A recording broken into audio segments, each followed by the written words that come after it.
तब दंगे नहीं होते थे। लेकिन जब आप ये पूछिएगा तो आप लोगों को नागवार को करते हैं, तो एक नैरेटिव सेट होता है कि आज की मीडिया जो है वो हिंदू और मुसलमान को लड़ा है। बहुत कोई नहीं लड़ा है, लड़वो पहले से रहे। बस ये था कि उस लड़ाई में हमेशा से तय था कि पक्ष किसका चुना जाएगा, लोग किसके साथ खड़े हो। अब एक दूसरे पक्ष के साथ खड़े होने वाले लोग खड़े हो गए, इसलिए आपको दिक्कत है और आप खड़े करें। इसी तरह से अगर आप गौर करेंगे, कई बार लोग कहते हैं कि मैं बेबाक बोलता हूं, उसकी कई बार कीमत चुकानी पड़ती है। मुझे 20 साल से ज्यादा पत्रकारिता में हो चुके हैं और यहाँ भी जो पत्रकार होंगे वो गाए बगाए महसूस करते होंगे, बहुत प्रेशर है, इधर उधर से कोई फोन आए, कुछ आए, ये सब जगह है। आप कहीं भी रहेंगे, आप हरियाणा में रहिए, आप दिल्ली में रहिए, ये चीजें होती रहेंगी। अभी आपको याद होगा, अगर आप लोगों ने देखा हो, हमने एक शीश महल, ऑपरेशन शीश महल दिखाया था, जिसमें दिल्ली के मुख्यमंत्री अरविंद केजरीवाल जो ये बोल कर आए थे कि वो घर भी नहीं लेंगे, सरकारी बंगला भी नहीं लेंगे, वो 45 करोड़ का घर बनवा लेंगे।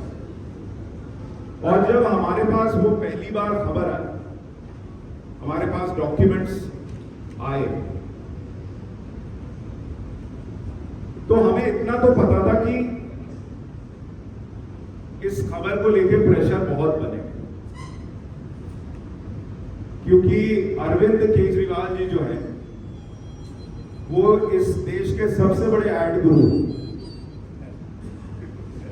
क्योंकि आप खुद ही देखते होंगे अखबारों से लेकर मीडिया तक हर जगह उनके एड्स होते हैं, और आजकल संस्थानों को चलाने के लिए उन एड्स की जरूरत भी होती है, इसको कोई नकार नहीं सकता, खर्चा बहुत ज्यादा है। लेकिन हमने तय किया कि हम वो खबर दिखाएंगे क्योंकि वो बड़ी खबर है और उसका जो आर्थिक नुकसान होगा संस्थान को, जो बाकी दूसरे नुकसान सहने होंगे, हम वो सहेंगे। लेकिन हमें यह अंदाजा नहीं था कि वो नुकसान किस हद तक चला जाएगा कि हमारी एक रिपोर्टर, कैमरा पर्सन और ड्राइवर को फर्जी केस बनाकर SC ST का जेल में डाल दिया, और सिर्फ इसलिए क्योंकि पंजाब में आपके पास पुलिस है। उन्होंने दिल्ली में भी प्रयास किया, हमारे रिपोर्टर जब उनके पास जाते थे सवाल पूछने के लिए, तो जंतर मंतर पर वो रेसलर्स का साथ लेने के लिए गए थे अरविंद केजरीवाल, हमारे रिपोर्टर वहां गए सवाल पूछने, तो हमारे जो पुरुष रिपोर्टर्स थे उनको आम आदमी पार्टी की कुछ महिला कार्यकर्ताओं ने इस तरह से घेरा और आरोप लगाना शुरू किया कि आप हमें जो है फिजिकली हरास कर रहे हैं। वो तो शुक्र था कि इतने कैमरा थे कि चीजें छुप नहीं सकती थी, और फिर वो लोग जो है वो धीरे धीरे इधर उधर गायब हो गए क्योंकि उनको पता चला ये चीज होगी नहीं। लेकिन मैं आपको ये बातें इसलिए बता रहा हूं कि आपको समझ में आए कि किस दौर से हम गुजर रहे हैं। नारद जी भी यार आज की तारीख में अगर पत्रकारिता करते तो वो भी नारायण नारायण बोल के साइड हो जाते, ऐसी हालत है। और मुझे तो यहां तक बताया गया है कि जो शीश महल के राजा जी हैं वो इतने नाराज हैं क्योंकि करते करते हमने उनका 4 लाख का कमोड भी दिखा दिया, हमने 8 लाख के पर्दे भी दिखा दिए, हमने करोड़ों का जो मार्बल लगा वो भी दिखा दिया, कैसे सरकारी फाइलों में मैडम चीफ मिनिस्टर। आप सोचिए अनिल जी, आप तो इतने साल से राजनीति में हैं, आपने कभी किसी मुख्यमंत्री की पत्नी का नाम सरकारी फाइल में मैडम चीफ मिनिस्टर लिखते हुए देखा है? कभी नहीं हो सकता। लेकिन शीश महल बनाने के लिए अरविंद केजरीवाल जी की पत्नी का नाम मैडम चीफ मिनिस्टर, वो मीटिंग बुलाती थी, ऑर्डर लेती थी, कौन सी चीज बदली जाएगी वो करती थी, ये सारी चीजें भी हमने दिखा दी। जो विजिलेंस के अधिकारी जांच कर रहे थे उनको उनके पद से हटाने के लिए फर्जी केस बनाया, उनको भी बैठा दिया, सामने दिखा दिया कि भाई इनको फंसाया गया, कैसे रात में CCTV कैमरे में चीजें आई कि फाइलें इधर से उधर हो रही है, वो भी दिखा दिया। तो मुझे ये बताया गया कि सर जी ने एक लिस्ट भी बनाई है जिसमें मेरा नाम टॉप पर रखा है कि थोड़ा इसका भी हिसाब करो। तो ये हिसाब किताब चलेगा, आप में प्रेशर बनेंगे, अलग अलग तरीके से बनेंगे। कोई आपको कहेगा आप इस देश में माहौल खराब कर रहे हैं, कोई आपको गोदी मीडिया कहेगा, अच्छा, मैं तो आश्चर्यचकित रह जाता हूं। मैंने एक चीज गौर की है कि जो राष्ट्रवादी पत्रकार है, हम लोग थोड़ा दिल से सोचते हैं। हमारी चमड़ी उतनी मोटी नहीं होती जितनी आप अगर वामपंथ को फॉलो करने वाले जो पत्रकार हैं उनकी गौर करेंगे होती है। क्योंकि आपको कितना एक्सपोज करें, वो ऐसे झाड़ते हैं और शुरू हो जाते हैं, उनको फर्क ही नहीं पड़ता। लेकिन उनको ये भी पता है कि उन्होंने सालों से जो इकोसिस्टम तैयार किया है, वो अगर किसी राष्ट्रवादी पत्रकार के पीछे लगा दिया जाए तो हम में से बहुत सारे लोग जो है वो कहीं ना कहीं थोड़ा सा अंदर से हिल जाते हैं। जैसे ट्विटर पर अगर आप गौर करेंगे, आपके परिवार को, आपके बच्चों को, आपकी पत्नी को अलग अलग तरीके से टारगेट किया जाता है, हमें भी किया जाता है। आप एक पोस्ट करेंगे, उस पर 1000 लोग आकर आपको गालियां देंगे। मुझसे पूछते हैं आपको इतनी गालियां पड़ती हैं ट्विटर पर, आपको फर्क नहीं पड़ता? मैंने कहा सड़क पर गाड़ी जब भी निकलती है, एक विशेष प्रजाति की प्राणी है, वो पीछे पीछे दौड़ती है और उससे गाड़ी चलाना थोड़ी छोड़ती।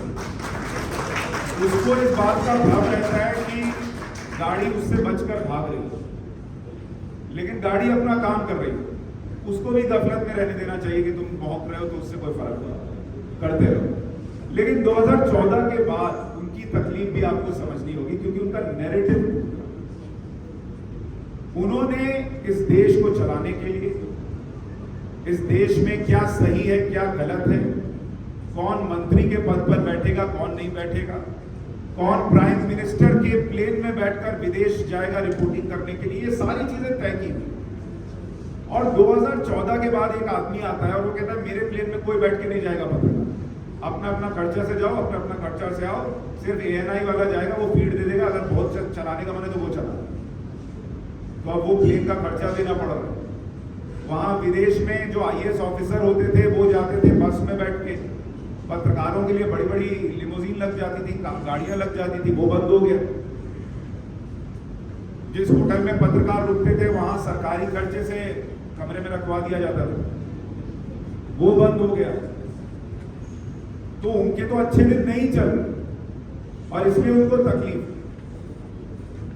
पर जो मैं आपसे कह रहा था, नैरेटिव, हम बहुत जल्दी राष्ट्रवादी पत्रकार आहत हो जाते हैं, घबरा जाते हैं, 4 सवाल कोई पूछते तो थोड़ा सा अंदर से हिल जाते हैं। लेकिन आप उनको देखिए किस तरह से वो काम करते हैं। अभी अडानी ग्रुप का मामला हुआ, मैं आश्चर्यचकित, जिन लोगों ने पाठशाला देखी होगी उन्होंने देखा होगा, हम कभी बिना फैक्ट्स के कोई बात रखते ही नहीं। मैं आश्चर्यचकित हूं कि आप इस देश में गरीब से भी गरीब आदमी भी जो है वो LIC की पॉलिसी लेके रख रहा है, और आपको एक प्राइम मिनिस्टर की कुर्सी पर बैठे आदमी को घेरना है।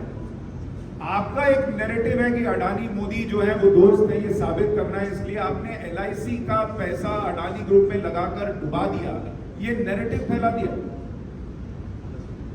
ये भी नहीं सोचा कि किसी ने अपनी बेटी की शादी के लिए पैसा LIC में रखा होगा, उसका क्या होगा। किसी का BP बढ़ सकता है, किसी को हार्ट अटैक आ सकता है, कोई डिप्रेशन में जा सकता है कि मेरा पैसा डूब गया। और सच क्या है, Q4 का रिजल्ट आता है, LIC का प्रॉफिट 5 गुना बढ़ जाता है। जितना पैसा लगाया था अडानी ग्रुप में उसका 15,000 करोड़ रुपए का रिटर्न ज्यादा आ रहा है। और ऐसे पत्रकार, भाई नेता करते हैं मुझे समझ में आता है, ऐसे पत्रकार जो इन फैक्ट्स को छुपा लेते हैं, उनके उस नैरेटिव को देश पर थोपने के लिए मदद करते हैं, वो बड़ी बेशर्मी से खड़े होकर झाड़कर निकल जाते हैं कि कोई फर्क ही नहीं पड़ा। SBI का पैसा डुबा दिया, कहां डुबा दिया? डूब गया तो दिखता क्यों नहीं है?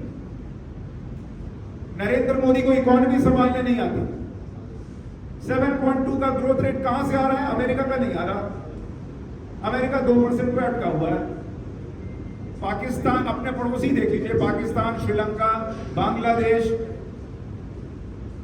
सब बर्बाद हुए हुए। ब्रिटेन में लोग एक टाइम का खाना छोड़ रहे हैं। 3% की ग्रोथ रेट चाइना की चल रही है। हमने क्या IMF को अलग से पैसा खिलाया कि 7% दे देना? और IMF ने भी 6.8% बोला था, हमारा 7% कैसे आ रहा है? रघुराम राजन राहुल गांधी की भारत जोड़ो यात्रा के दौरान इंटरव्यू में बोलकर गए थे कि 5% भी भारत की ग्रोथ रेट हो जाए तो बहुत किस्मत की बात हो। 5% किस्मत की बात हो। 7.2% की ग्रोथ रेट है और उस आदमी को देश चलाना नहीं आता। क्यों? क्योंकि राहुल गांधी बोलते हैं।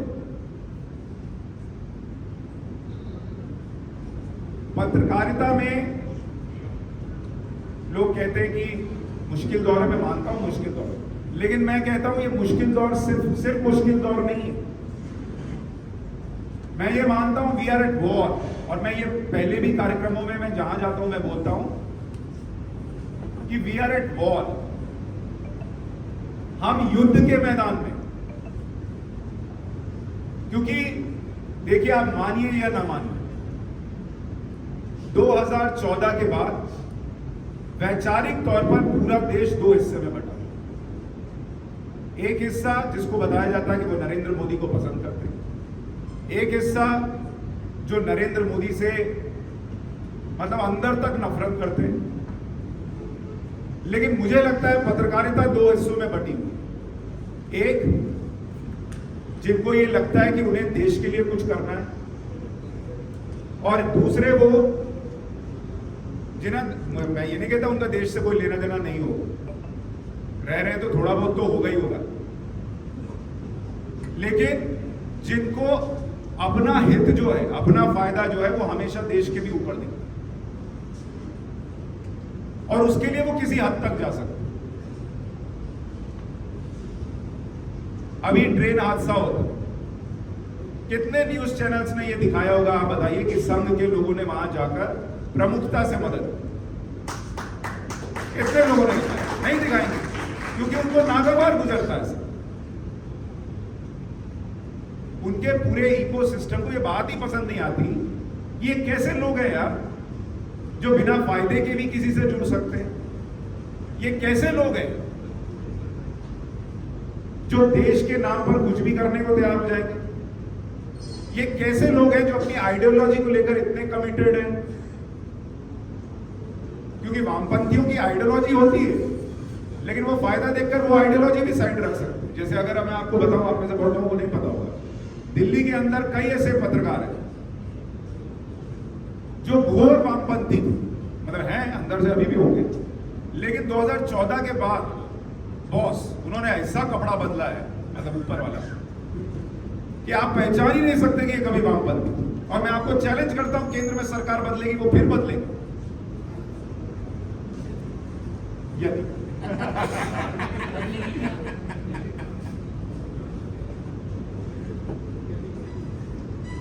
इसलिए मैं आपसे कह रहा हूं कि ये